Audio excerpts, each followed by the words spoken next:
আসসালামু আলাইকুম প্রিয় বন্ধুরা, আজকে হাজির হয়েছি জিনের সাথে সহবাস গল্পের ৬ষ্ঠ পর্ব নিয়ে। তাই কেউ স্কিপ না করে পুরো ভিডিও দেখবেন। তার আগে আরেকটি কথা, জিনের সাথে সহবাস গল্পর প্রথম, দ্বিতীয়, তৃতীয়, চতুর্থ ও পঞ্চম পর্ব যারা পড়েননি, পড়ে নিবেন।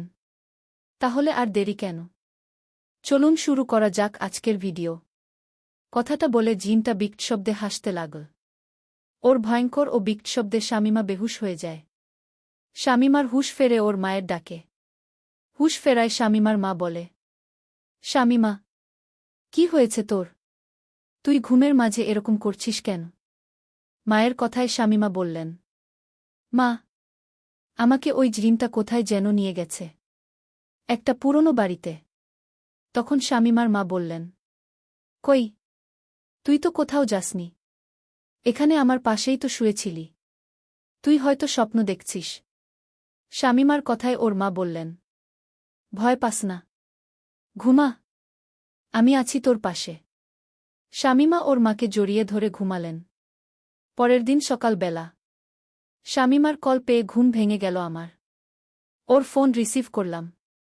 তখন ও বলল, দেখো শিখর, তুমি আমার সাথে দেখা করো, কথা আছে। শামিমার কথায় আমি ঠিকানা জেনে ঘুম থেকে উঠে হাত মুখ ধুয়ে নাস্তা করলাম। নাস্তা শেষে শামিমার দেওয়া ঠিকানায় গিয়ে দেখলাম ও বসে আছে। ওর কাছে গিয়ে বললাম, গতকালকে কি বলছিলে, কি করবা? শামিমার কথায় আমি বললাম, তান্ত্রিক কালো জাদু করছে তোমাকে, কিছু কাজ করতে বলছে। তান্ত্রিক বলছে, ওনার মোতাবেক কাজ করলে তোমার উপর থেকে কালো জাদু কেটে যাবে, সুস্থ হয়ে যাবে তুমি। আমার কথায় জবাবে শামিমা বললেন, কি করতে বলছে উনি? আমি বললাম, শুনে ভয় পেও না। তান্ত্রিক বলছে, রাতের বেলা কবরস্থানে গিয়ে একটা লাশের আঙুল কেটে নিয়ে আসতে হবে। শামিমা চিৎকার করে বললেন, না না বাবা, আমি এসব পারব না। লাশের আঙুল কাটা তো দূরের কথা, আমি রাতে কবরস্থানের দিকে যেতে পারব না। আমি বললাম, ভয় কিসের? কিছু হবে না, আমি তো একাই গিয়ে লাশের আঙুল কেটে এনেছিলাম। এখন সেই আঙুলটা ওই কবরে ফেলে দিয়ে নতুন করে একটি আঙুল কাটা হবে। শামিমা বললেন, হায় রে, আমাকে কালো জাদু করতে, না জানি আরও কি কি করছিস। আমি বললাম, আবার শুরু করছ? আমাকে বকা দেওয়ার জন্য ডাকছ এখানে? যা হবার হয়েছে, এখন তোমাকে বাঁচাতে এসব করছি। ভয় পেও না, আমি আছি। সন্ধ্যায় কবরস্থানে গিয়ে আঙুল কেটে আনি, শেষে কালো জাদু কেটে যাবে। শামিমা কিছুক্ষণ চিন্তা করে বললেন, আচ্ছা ঠিক আছে, তান্ত্রিককে জিজ্ঞেস করে জানাও কখন যেতে হবে। আমি বললাম, ঠিক আছে, বাড়িতে যাও, আমি তান্ত্রিকের বাড়িতে গিয়ে শুনে তোমাকে ফোনে জানাব।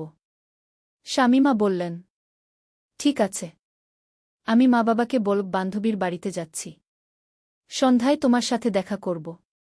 সন্ধ্যায় দেখা হল। রাত হওয়ার পর শামিমাকে নিয়ে রওনা হলাম সেই কবরস্থানের দিকে। কবরস্থানটা গ্রাম থেকে দূরে। সন্ধ্যার পর ভয়ে কেউ যায় না। হাঁটতে হাঁটতে আমাদের মনে হল পিছন থেকে কেউ আসছে। পিছনে ফিরে দেখলাম কেউ নেই। শামিমা বললেন, তুমিও কি ফিল করছ? মনে হচ্ছিল পিছনে কেউ ছিল। আমি বললাম, হ্যাঁ, ফিল হচ্ছিল, কিন্তু কেউ নেই। চলো সামনের দিকে। সামনের দিকে ঘুরতেই দেখা হল সাদা কাপড় পরা চুলগুলো এলোমেলো কেউ একজন দাঁড়িয়ে। শামিমা চিৎকার করে হাত শক্ত করে ধরলেন। আমি বললাম, কে? কে আপনি? রাস্তা আটকালেন কেন? সরুন। সাদা কাপড় পরা জিন বলল, সর্বনা, এটা আমার জায়গা, আমি এখানেই থাকি। আমি বুঝলাম ও পাগলি।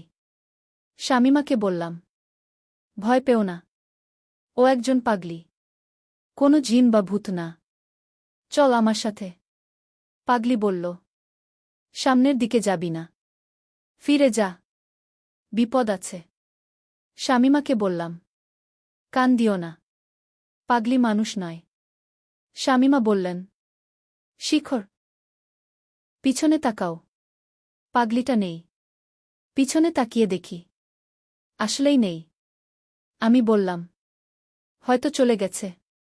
শামীমা বললেন, এত দ্রুত কিভাবে সম্ভব? এটা পাগলি ছিল না। ভয় করছে। বাড়িতে ফিরে যাই। আমি বললাম, না, মাঝপথে ফিরব না। তুমি আমার সাথে চলো। ভুলেও পিছনে তাকাবা না। তান্ত্রিক বলেছে, ছোটখাটো ঘটনা ঘটতে পারে। হাঁটতে হাঁটতে পৌঁছলাম কবরস্থানে। শামীমা ভয়ে হাত ছাড়লেন না। আমি বললাম, ভয় পেও না। তুমি দাঁড়িয়ে থাকো। আমি কবর থেকে মাটি সরাই। শামীমা চুপ করে দাঁড়িয়ে রইলেন। কবর ফাঁকা করে বললাম, শামীমা, এই লাশের আঙুল নাও। কবরে ফেলো। এরপর আমি নতুন আঙুল কেটে নেই। কাটা আঙুল ফেলতে গিয়ে কবরে থাকা লাশ নড়াচড়া করতে শুরু করল। ঝড়বাতাস বইতে শুরু হল। দুজনে পাশে দাঁড়িয়ে ভয়ে কাঁপছি। এমন সময় সেই ভয়ঙ্কর জিন উপস্থিত হল। শামীমা মাথা নিচু করে আমাকে জড়িয়ে ধরলেন। আমিও ভয়ে কাঁপতে লাগলাম। জিন ভাঙা কণ্ঠে বলল, কি করছ? এখানে কি করছ? আমি বললাম, লাশের আঙুল কাটতে আসছি। তান্ত্রিককে দিলে শামীমার উপর থেকে কালো জাদু কেটে যাবে। আমরা আপনার ক্ষতি করিনি। দয়া করে যেতে দিন। জিন বলল, বোকার দল, তোরা ভাবছিস আমি ছেড়ে দেব? আমি কারো কথা শুনি না। জিন বলল, তান্ত্রিক আমাকে পাঠিয়েছিল শামীমার কাছে। আর আমি ওর প্রেমে পড়ে যাই। ভালো লেগে যায় ওকে। শারীরিক সম্পর্ক করতে থাকি। তান্ত্রিকের চালাকি বুঝে ওকে মেরে ফেলি। মাথা ঘুরে গেল।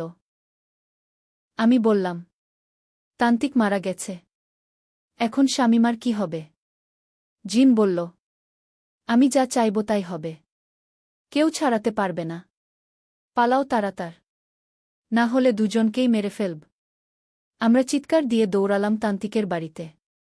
সেখানে গিয়ে দেখলাম জিন তান্ত্রিককে মেরে ফেলেছে। লাশ দেখে আমরা বাড়ির দিকে আসলাম। শামীমা বললেন, আমাকে একা রেখে যেও না। আমি বললাম, চিন্তা করো না। আমি কবিরাজের কাছে নিয়ে যাব। ওর উপায় হবে। শামীমাকে বাড়িতে রেখে আমি বাড়ির দিকে যেতে থাকি।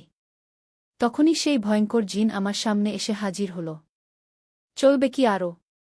ভিডিওটি ভালো লাগলে প্লিজ চ্যানেলটি সাবস্ক্রাইব করে ভিডিওতে লাইক দিয়ে কমেন্টে আপনার মূল্যবান মতামত জানিয়ে যাবেন। সবাইকে ধন্যবাদ।